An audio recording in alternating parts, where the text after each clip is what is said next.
I'm JR. And I'm Stacey. And this is Sparrows Under Review. At this time, right now, we have King Germ from Pod Saving My Marriage on our little bit we're doing with him for a quick little ad that we're going to throw in our show for him.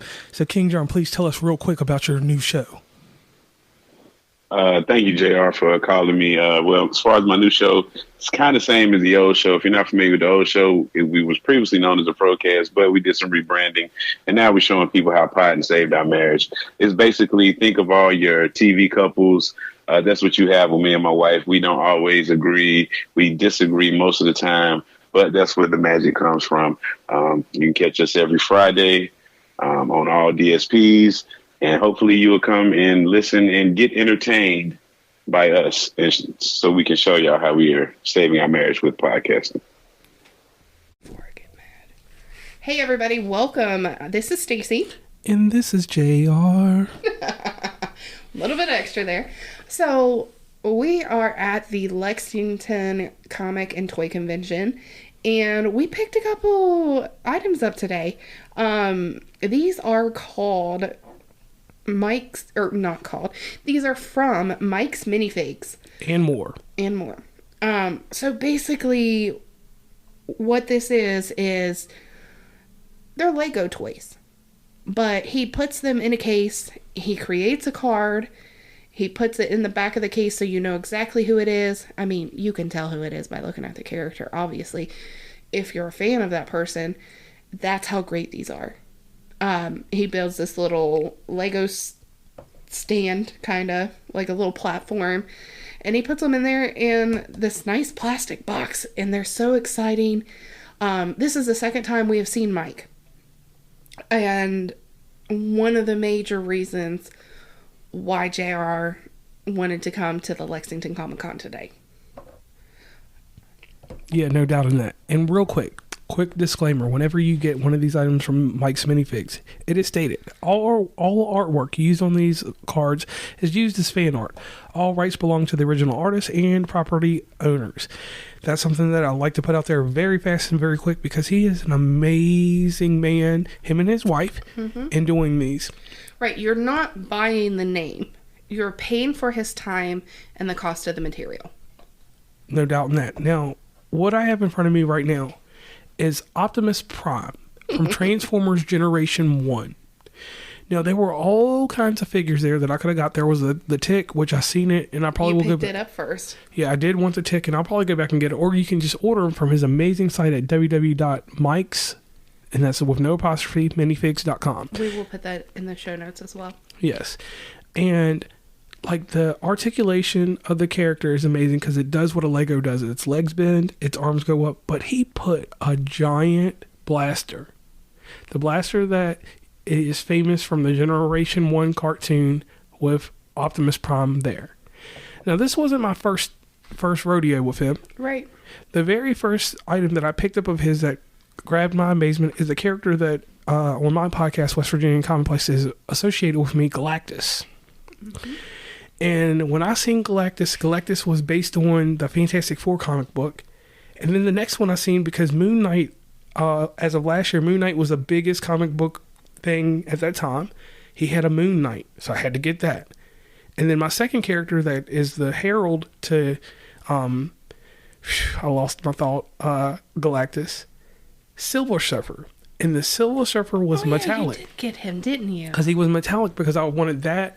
And then there was another toy, because I collect these things. There was a Silver Surfer toy that someone else had that had Harold the Duck in it.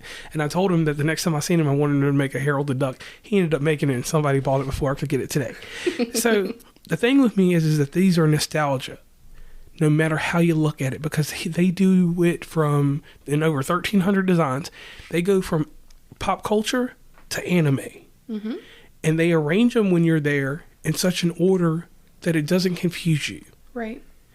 They don't just throw them on a table and expect you to figure out what's going on. Like, they had the professional wrestlers in one spot. They did, yep. Had some John Cena out there. They had the cartoons and video game characters meshed the way they needed to go. Right, that front table was horror movies. Yes. They even had the characters from Us. Yeah.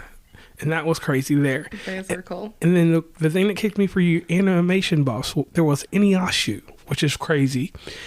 Death Note, which is something that we're learning more and more about.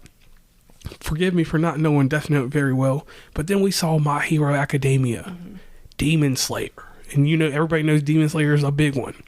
But then you move over to the corner near his wife, and she's got the Harry Potter.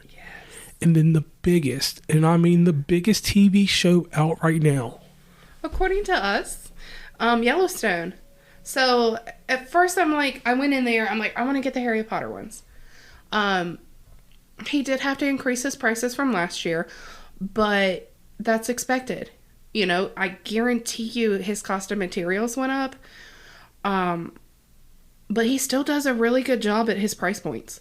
He has a single item for one price, and then he does a 3 for whatever. You'll have to look at his website for that, because I don't even remember what they were right now. So I went in with the mindset, I'm going to pick 3 characters, because I remembered that's what he did last year. I'm going to get 3 of the Harry Potter characters. That's what I want. Because I'm on that big kick of Harry Potter, trying to get JR to finish the other movies so we can get some reviews done on them. And then I seen Yellowstone. I'm like,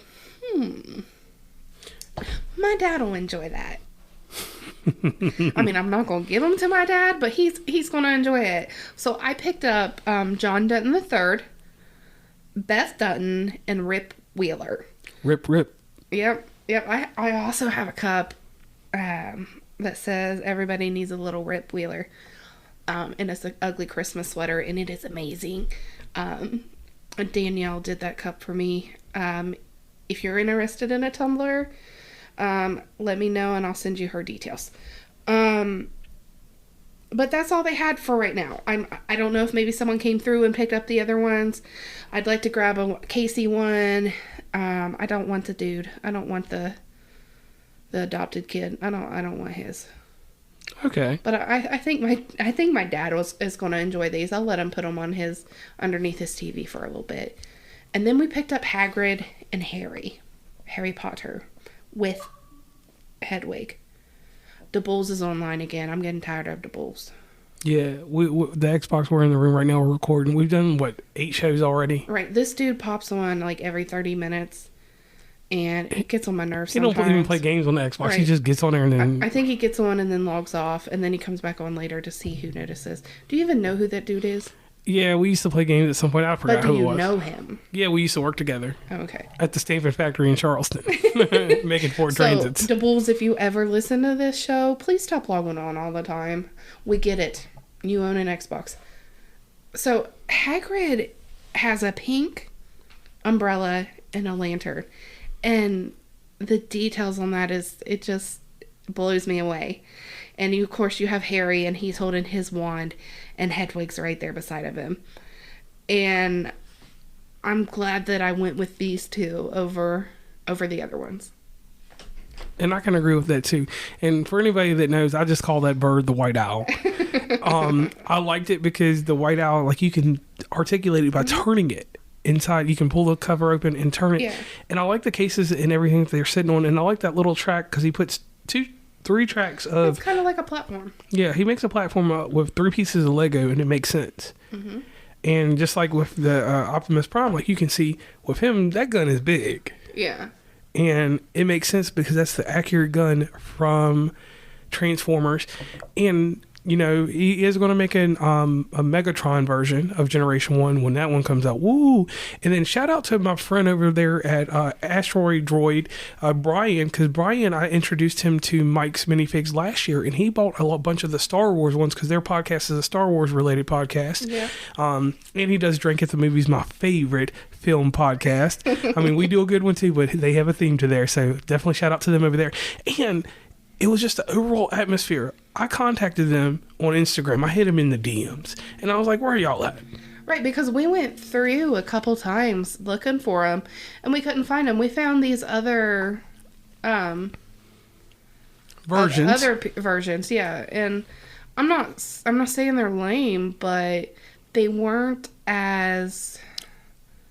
curated. Yeah, that's a good word, yeah. And I know that you're going to have people that have similar products, and I've seen a lot of that this year. Yeah, a lot. Like the metal paintings and drawings and stuff like that. That was in full effect this time. Yeah, I've seen like 2 or 3 different places like that, and I'm just like, oh, okay. Where's my original dude at, though? Yeah, wherever the original metal dude from Huntington. I gotta support him. Sorry. Yeah, definitely gotta support him. So in this review, you know, you look at these toys, and I open it up to look at mine just so that I can tell you.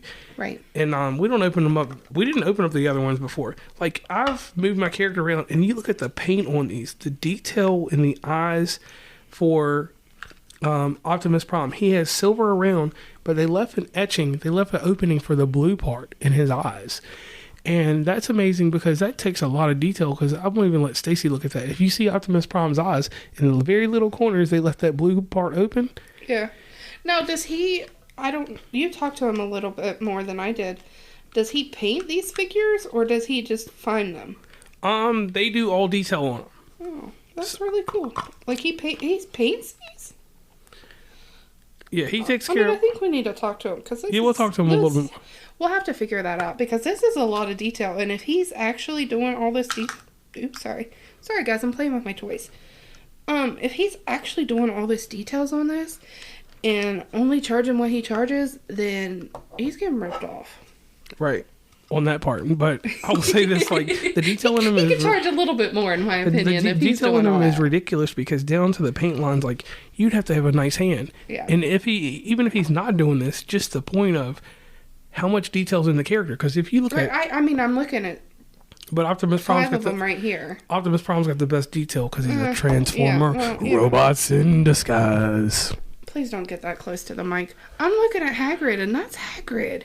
Like, if this card wasn't here, I could tell that as Hagrid. Yeah, and that's the thing. And this is our first toy review. So I'm just excited because, like I said, the detail in the arms move up and down like little Lego guys are supposed to, and the legs bend up so they can sit down if you decided to take them out for a picture or for a photo op. So do a short film with these characters. You could do something with all these characters. And like I said, the amazing part of just having such a wide span of characters. The difference in Huntington till now is that I almost want to say that there were more characters at Huntington than here. Maybe. But we got him late in the day because we couldn't find him. Right, and he had sold some of the characters because he only had 1-on-1, and I seen that he had some stacks. Like, I seen Chun-Li in the Street Fighters. He had like 4 Chun-Li's. Right, he had plenty of John Cena's and stuff like that. But the Blanca from Street Fighter, the green character with the orange hair, he was gone. There was Dowsum and Guile, but, you know, whatever. And it takes a lot of effort and commitment, especially on his wife's behalf, because I'm sure she helps him out a lot and with this. But to have these organized as well as they do is amazing. Yeah, it's crazy. Yeah. And it's just something that I was just like, wow. Right. And if you are in the West Virginia Huntington area or are willing to make that drive, I'm pretty sure he is going to be at the Huntington Comic and Toy Convention whenever that pops up. In June. It's in June. It's in June. Okay. And he if you go visit his website, you can find out the other places he goes to. Because he even goes to our neighboring city of Parkersburg. He did a show there in March. Yep. At the first toy convention there, and it looks like that he goes around the circuit pretty well. August 12th and the 13th. Oh, August 12th. I thought. Well, I think it was in June. Something goes on in June. I don't know. Tickets go on sale in May. Maybe you're combining all of that stuff. But I'm excited for that. They don't have anybody announced yet that I can see. But I'm pretty sure Mike is going to be there with his minifigs. And like I said, these are amazing. If you're a collector of any sorts, he has the Twilight, the Harry Potter, Yellowstone, a lot of horror movies, Us, Jaws, just it was so much. It was so much that you just can't. So much you can't sit there. And I mean, I even seen the Jetsons. Wrestling. Anything in pop culture. There was Bart Simpson with the skateboard. You didn't let me see The Simpsons. Oh, there was only Bart there. The other ones were gone because the way that he lines his toys up, he lines them up in 4s.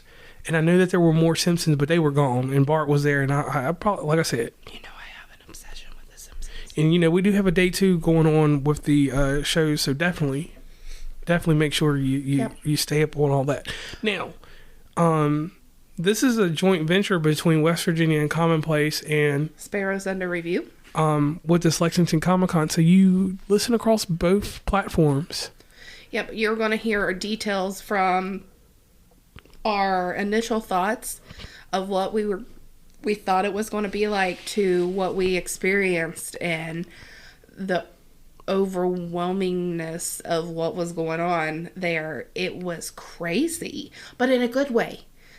I only felt overwhelmed once. I only felt like I wanted to snap once. You only felt kind of overwhelmed one time. And to me, that's a win, especially with me. Oh, yeah. definitely on that one. And so the amazing thing that's going to take place with this, since this is a collaborative effort, the day 2 stuff comes out on Sparrows Under Review.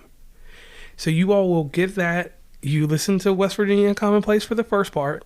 Mm-hmm. The second part finishes up on Sparrows Under Review. And to end this on a good note, because this was great. Yeah.